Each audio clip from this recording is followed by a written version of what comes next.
Magluluto tayo ngayon ng munggo. Unahin natin yung luya para lumabas yung aroma. Aroma. Isunod ang kamitis.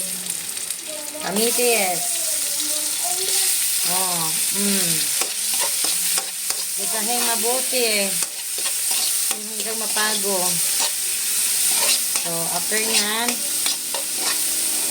sibuyes. After na magisa, napago na ang mga lamas, sibuyas na munggo. Diba? Diba? Munggo overload. Ayan.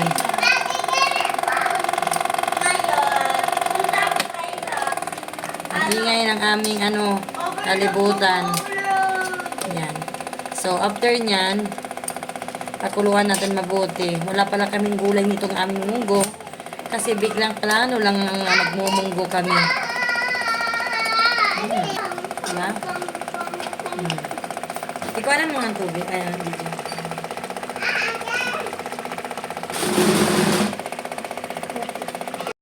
Ang nor cubes na pork. Ating padis.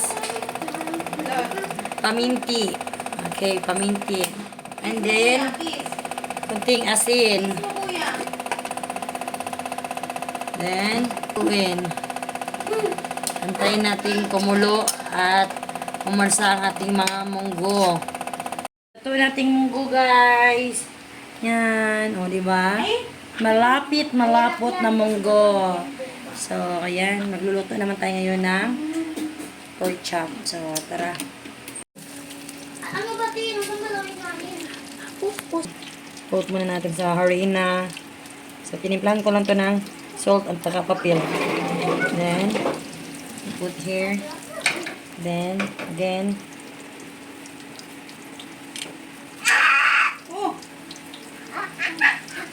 Please, tingnan mo dyan sa hagdan yung damit. Ba't nagkakaroon ng Yan ang aming pork chop. Nasunog. O, diba? Plus munggo. Sos.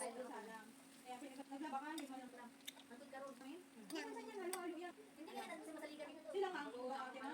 Kabalo ka na, katong kapatid niya ako. Nagtrabaho dito. Siya ang kaalaga. Dito.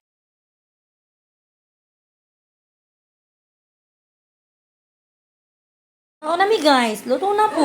Oh. Magsukulay. O, diba? Kao nami. Hulat sa... Maruto guys. Kao na rin mi. Panyapon na ko. Munggo. Wala ay rice. Pero, naipansin ba to?